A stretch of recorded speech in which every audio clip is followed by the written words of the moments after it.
Assalamualaikum warahmatullahi wabarakatuh. Alhamdulillah. Selamat siang para sedulur yang saya cintai dan semoga dicintai oleh Allah SWT. Oke para sedulur, jadi kalau kita berbicara tentang riba, ternyata riba itu adalah salah satu dosa besar yang mengakibatkan kebinasaan daripada pelakunya. Dan Allah SWT telah menjelaskan bahwasanya riba itu ancaman hukumannya dari Allah SWT sangatlah berat. Dan ini telah dijelaskan oleh Allah SWT di Al-Quranul Karim, tepatnya di surat Al-Baqarah ayat 275 yang bunyinya sebagai berikut. Bismillahirrahmanirrahim. Faman ja'ahu mau'idhatum mir rabbih fangtaha falahu ma salaf wa amruhu ilallah wa man da'a fa ulaika ashabun nar hum fiha khalidun. Yang artinya sebagai berikut. Barang siapa telah datang kepadanya peringatan dari Robnya, dari Allah SWT, dan kemudian dia berhenti, maka baginya urusan yang telah lalu dan urusannya balik kepada Allah SWT. Dan barang siapa kemudian dia tetap melakukannya, melakukan riba, maka mereka itulah ahlun nar atau penghuni neraka, fiha khalidun, dan mereka akan kekal di dalamnya. Teman-teman, kenapa saya bilang ayat ini sangat mengerikan sekali? Karena diberitakan di sini, barang siapa telah datang peringatan dari Robnya perihal riba dan kemudian dia berhenti gitu kan, maka baginya apa-apa yang telah dilakukan dia di masa lalu berkaitan dengan riba tersebut, dan urusannya nanti kembali ke Allah Subhanahu wa taala. Dan barang siapa kemudian peringatannya tersebut sudah datang kepadanya, dia tetap melakukannya, maka sungguh dia adalah ashabun nar, mereka adalah ahlinya neraka, mereka adalah penghuninya neraka. Dan ada kalimat di belakang yang sangat mengerikan, yaitu hum fiha khalidun, mereka akan kekal di dalamnya. Ini mengerikan sekali teman-teman. Boleh jadi kalau kemudian kita menjalani hukuman ini dihukum 10 tahun, setelah 10 tahun ya kita bebas.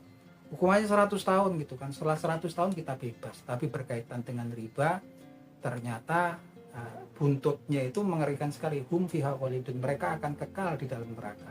Kalimat kekal kan kita nggak tahu sampai kapan berakhirnya gitu kan. Dan kekal dalam siksa neraka ini, nauzubillah min zalik, kita tentunya mohon perlindungan dari Allah Subhanahu wa taala daripada tindakan atau perilaku riba yang sepertinya susah di zaman saat ini, ketika kita lahir tumbuh besar di zaman yang memang kemudian riba itu sudah menjadi bagian daripada kehidupan kita sehari-hari dan dianggap seperti sesuatu yang ya biasa saja gitu kan. Tapi ternyata ini hukumannya sangat berat sekali gitu kan. Nah, teman-teman, bahkan Nabi Muhammad SAW pun telah menjelaskan tentang dosa daripada riba ini dalam beberapa hadisnya. Dalam salah satu hadisnya Nabi Muhammad SAW menjelaskan hal ini. Yang hadisnya bunyinya sebagai berikut.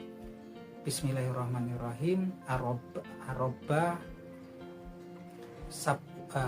Aroba salah satu wasabunal bab aisaruha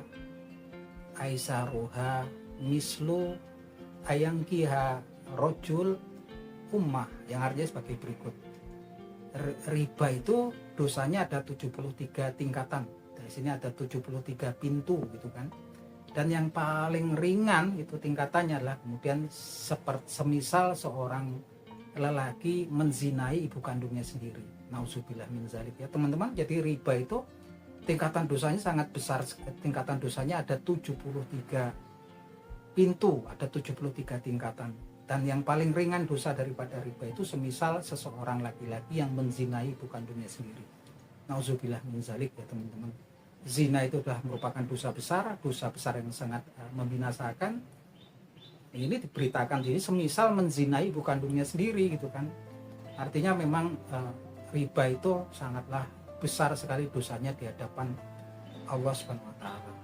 Nah, memang kemudian kondisi kita saat ini memang juga kondisi yang sulit, karena kemudian kita yang ada saat ini lahir di era kemudian riba itu seperti sesuatu yang sudah biasa gitu kan, dan sudah merupakan bagian daripada elemen kehidupan manusia modern saat ini.